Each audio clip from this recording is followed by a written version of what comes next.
On March 16, 1966, a turquoise and white sedan rolled slowly off an assembly line in Hamilton, Ontario, Canada. A few workers watched it go. There was no ceremony, no speech, no crowd, just a car, a line, and silence after it. That car was one of only 8,947 built that year. It was also the last one.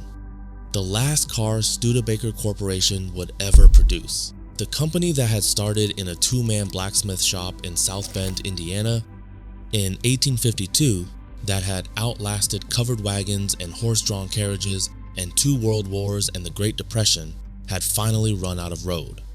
114 years of continuous American manufacturing ended without a headline. The men who had built Studebakers were already gone. The plant in Indiana where their fathers and grandfathers had worked had been shut for more than 2 years. A city that had grown around a factory was left to figure out what came next. This is the story of how the only wagon company in American history to successfully become an automobile company still ended up in the same place as everyone else who lost. This is the rise and fall of Studebaker. February 1852, South Bend, Indiana.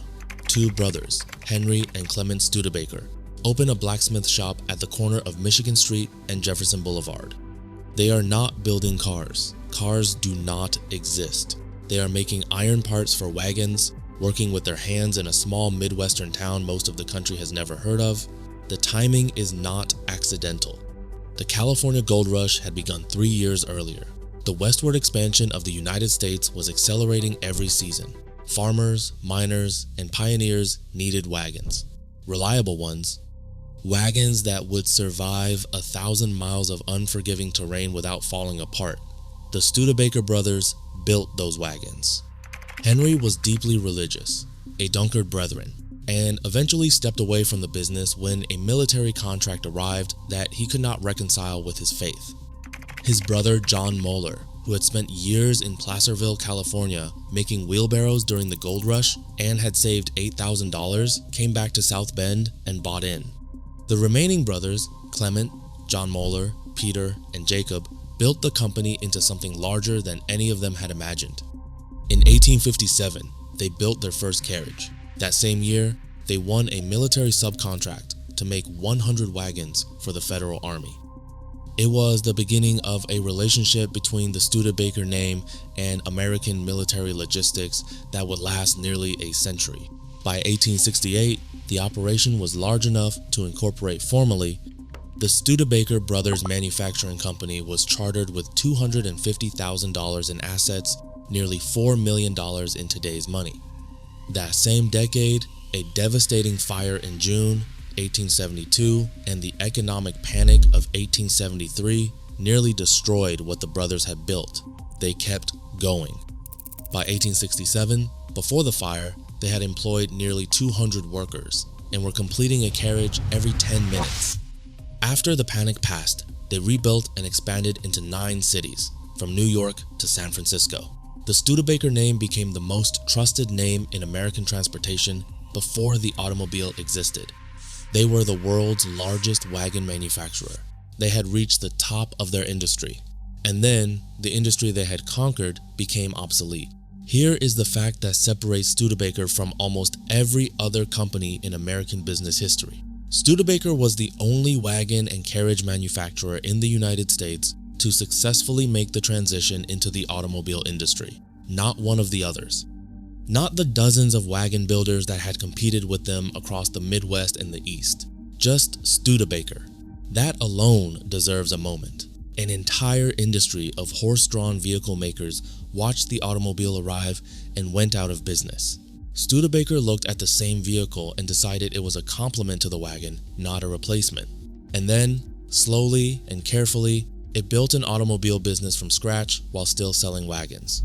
In 1902, Studebaker introduced its first electric vehicle. In 1904, its first gasoline-powered automobile. In August 1912, the first cars fully designed and manufactured by Studebaker went on sale under their own name. The last wagon came out of the South Bend plant in 1920. The automobile years started well. In 1926, Studebaker became the first automobile manufacturer in the United States to open a controlled outdoor proving ground, a dedicated facility for testing vehicles at speed before they reached customers. That same year, a new economy model called the Erskin 6 launched in Paris. A year later, model names that would define the brand for decades arrived: President, Commander, and Dictator. In 1928, Studebaker purchased Pierce Arrow, the Buffalo luxury automaker, to build a brand pyramid that could compete with General Motors at every price point. The company was profitable. The company was expanding. 7 plants were producing cars simultaneously. By 1929, the Studebaker catalog ran to 50 models. Everything looked permanent. Then, October arrived. The Wall Street crash of October 1929 hit Studebaker the same way it hit everything. But Studebaker had a specific problem that made the crash worse. Albert Erskin, the company president who had taken the top job in 1915 and guided the company through its post-war expansion, had a philosophy about dividends. He paid them generously, consistently, regardless of the underlying financial picture. In 1929, the vast majority of Studebaker's earnings were distributed to shareholders rather than reinvested in the company. When the market collapsed and car sales fell off a cliff, Studebaker had neither the cash reserves nor the capital position to absorb the blow. Erskin compounded the error by pouring investment into a new economy car, the Rockne, named for the Notre Dame football coach Knute Rockne, who had been paid to appear at dealer events and auto conventions before his death in the plane crash in March 1931. The Rockne arrived in 1932. Hardly anyone was buying cars, cheap ones included. On March 18, 1933, Studebaker entered receivership. The company owed its creditors approximately $6 million. Albert Erskin was pushed out of the presidency. On July 1, 1933, saddled with personal debt and broken by the collapse of the company he had run for nearly 2 decades, Albert Erskin died by suicide. He was 61 years old. The Dictator model, a name that had seemed marketable in 1927 when it was meant to convey market leadership, was now being produced in the same year Adolf Hitler had taken power in Germany. Studebaker kept making it until the end of the 1937 model year, when the association became too toxic to ignore, and renamed it the Commander. Even in small product decisions, the company was struggling to read the room. 2 vice presidents, Paul Hoffman and Harold Vance, pulled Studebaker out of receivership. By 1935, the company had been restructured, refinanced, and returned to profitability. But the momentum that had made Studebaker the largest independent automaker in America in 1929 was gone. The ground had shifted, and it would never fully shift back. In 1939, Studebaker introduced the Champion, a 6-cylinder economy car with clean lines and a competitive price. It was an instant success. Sales in 1940 and 1941 exceeded 100,000 units. Then Pearl Harbor happened, and the civilian assembly lines shut down across the entire American auto industry. What came next was the finest chapter in the company's industrial history. During World War II, Studebaker became one of the most important military suppliers in the United States. Its primary contribution was the US-6, a 2.5-ton 6x6 cargo truck built for extreme off-road performance in any weather. Studebaker was the primary manufacturer of the type, building 197,678 of them at its South Bend plant. The trucks were built primarily for Lend-Lease export and became essential to Allied logistics on the Eastern Front, in North Africa, and across every theater where roads were either primitive or non-existent. Soviet commanders praised the Studebaker truck directly. The company also held the exclusive contract to build Wright R-2600 twin Cyclone aircraft engines, the power plant used in the North American B-25 Mitchell bomber. A new factory, the Chippewa plant, was built south of South Bend in January 1941, specifically for engine production, and completed by June 1942. And then there was the Weasel. The M29 Weasel was a tracked, amphibious cargo and personnel carrier designed by Studebaker engineers. It could go almost anywhere, over snow, through mud, across shallow water, The Army even purchased Studebaker's 800-acre proving ground outright in March 1943 to use for military vehicle testing until the war ended. The mill that had made covered wagons for the Union Army in 1857 was now making trucks for Patton and bombers for the 8th Air Force. 5,600 Studebaker employees went into uniform. 111 of them did not come home. When the war ended, Studebaker moved faster than any of its competitors. In 1947, it became the first established American automaker to release an all-new post-war design. The 1947 Studebakers had a wraparound rear window and a roofline so symmetrical that customers could not tell the front from the back. Life magazine ran a 10-page feature on the car. Newspapers nicknamed them the "Which Way Are They Going" cars. In 1951, Studebaker introduced the first overhead valve V8 engine offered by an independent American automaker. Innovation was still there, the name still carried weight, but the numbers underneath were already starting to tell a different story.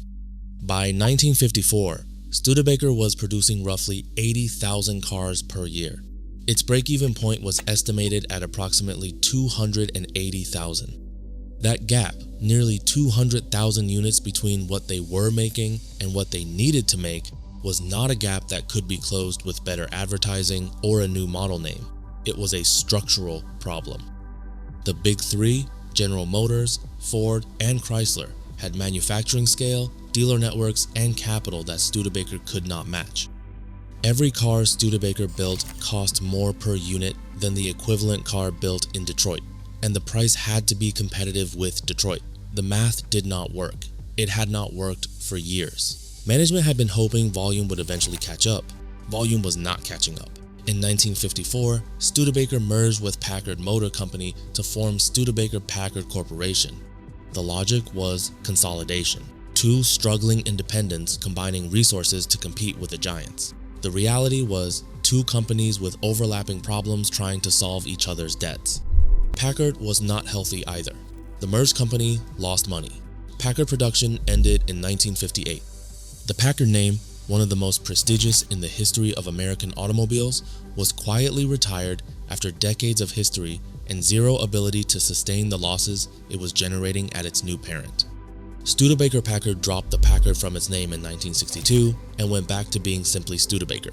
The merger had cost money, consumed management, attention, and produced nothing that improved the company's fundamental position in the market. It had bought 4 years of complexity in exchange for roughly nothing. Then, in 1959, the Lark arrived, a compact economy car, smaller and more affordable than anything coming out of Detroit. The timing was perfect. A recession had tightened household budgets. Fuel efficiency mattered. Studebaker had been building a smaller, lighter car than the competition for years. The Lark gave that heritage a new name and a clean presentation. Sales jumped. For 2 years, the Lark gave Studebaker something that looked like a future. Then, in 1960 and 1961, General Motors, Ford, and Chrysler introduced their own compact cars. The big three entered the segment Studebaker had carved out and absorbed it within 2 model years. Lark volume fell by more than half for 1961. The window had opened. Detroit had walked through it. The window closed. In 1961, a hard-charging executive named Sherwood Egbert arrived as Studebaker's new president. He was brought in to find a way out. He found Raymond Loewy instead. Loewy was the most celebrated industrial designer in the United States, the man who had styled Studebakers in the post-war years, the man whose aesthetic sense had shaped everything from Lucky Strike cigarette packs to the interior of Air Force One. Egbert commissioned him to design a car that would announce to the world that Studebaker was not dying. Not a refresh, not a facelift, a statement. Loewy took his team to a rented house in Palm Springs, California, and produced the Avanti in 40 days. The name was Italian for forward. The design was unlike anything on an American road. A fiberglass body, a swept roofline, no conventional grille, a built-in roll bar, caliper-style disc brakes. It was the first mass-produced fiberglass 4-passenger American car. Safety features the rest of the industry had not yet considered. a supercharged version that smashed 29 land speed records at Bonneville, reaching 168 miles per hour on a public track in a production automobile. In late 1962, Andy Granatelli ran a modified Avanti at 196 miles per hour. In 1963, Chevrolet produced 23,631 Corvettes. Studebaker had hoped to sell 20,000 Avantis in the car's first full year. They built 1,200. The fiberglass body curing process produced unexpected distortions. Deliveries to dealers were delayed. Customers who had placed advance orders waited, then stopped waiting, then went and bought a Corvette. Fewer than 4,600 Avantis were produced across its entire run. The most audacious car Studebaker ever built could not save a company that could not get it out the factory door on time.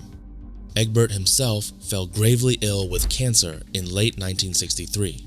He stepped down in November. The board looked at the numbers one final time.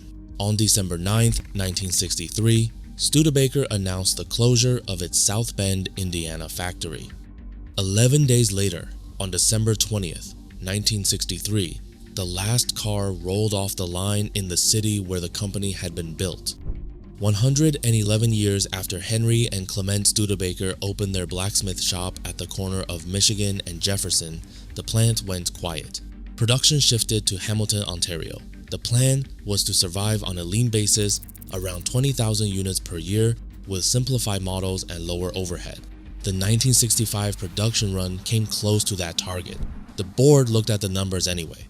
Nominal profits from a stripped-down operation in Canada were not enough justification for continued investment. They had been fighting too long. On March 16, 1966, the last car, a turquoise and white cruiser, came off the Hamilton line, one of 8,947 built that year. The workers who were there that day watched it go. In November 1967, Studebaker arranged a new merger that created Studebaker-Worthington Corporation, a diversified industrial company that produced everything from air compressors to garden equipment. It operated for 12 years. In 1979, McGraw-Edison absorbed it. The Studebaker name disappeared entirely from corporate life without a press release that anyone kept. South Bend was left with the factory. The complex that had once employed tens of thousands of people and stretched across hundreds of acres of Indiana flatland was now an empty industrial site at the center of a city that had built its identity around the company inside. South Bend did not recover quickly. Unemployment climbed. Population declined. The city that had been shaped by the sound of the factory running learned, slowly and painfully, what a company town sounds like when the company leaves. The Studebaker National Museum sits in South Bend today. It houses one of the most extraordinary collections of American automotive history on the continent. Covered wagons, Civil War, military rigs, concept cars from the 1950s, a 1963 Avanti preserved under museum lighting. You can see the entire arc in a single building. From a wagon built for a Union soldier to the fiberglass coupe that was supposed to save the company and arrived 4 months too late for anyone to care, the whole story is there, every chapter of it. Every promise made and broken, every car that was supposed to be the one. The story of Studebaker is not a simple story of failure. It is a story about what happens when a company does almost everything right and still loses. They made the transition from wagons to automobiles, the only company in their industry that did. They survived the Civil War, the Panic of 1873, the First World War, the Great Depression, and the Second World War. They built some of the most innovative vehicles in American industrial history. They fielded the first domestic OHVV-8 from an independent. They employed some of the greatest designers who ever worked in the American auto industry. They built a car so far ahead of its time that it was still being produced, under different ownership, decades after the company that designed it had ceased to exist. The Avanti nameplate survived until 2006. The car outlived the company by 40 years. That is not the record of a company that did not try. That is the record of a company that kept trying, with insufficient scale, against opponents who had 10 times the resources in a market that rewarded only the largest players. Studebaker was a brilliant company. It was also a small one. In the American automobile industry of the 1950s and 1960s, brilliance without scale was a sentence. It was just a slow one. Somewhere in Indiana tonight, there's a man in a garage with a 1955 Commander or a 1963 Hawk under the fluorescent lights. He is not restoring it because it was cheap. He is not restoring it because it was common. He is restoring it because there is something in a Studebaker that you do not find in a Ford or a Chevrolet of the same era. Something that said the people who built it believed in what they were making in a way that went beyond the quarterly production target. The brothers who started in a blacksmith shop in 1852 believed in it. The workers who built 197,678 trucks for the Allied armies believed in it. The engineers who designed a sports car in 40 days in a rented Palm Springs house believed in it. The belief was always there. The factory is gone. The company is gone. The cars are still out there. Still running, still turning heads when they pull into a gas station 50 years after the last one rolled off the line. That is the only kind of legacy that a company like Studebaker gets, not a continuation. Not a museum gift shop, just the cars themselves, doing what they were built to do, long after everyone who built them has been forgotten. Indiana gave America its forgotten auto empire. The empire is gone. The story is not. If this story stayed with you, hit the like button. 2 seconds. That is all it takes. And it tells us to keep making videos like this one. Subscribe if you are new here. We cover the companies, the industries, and the decisions that built America. And a lot of them did not end the way anyone planned. There is another one on the screen right now. We will see you there.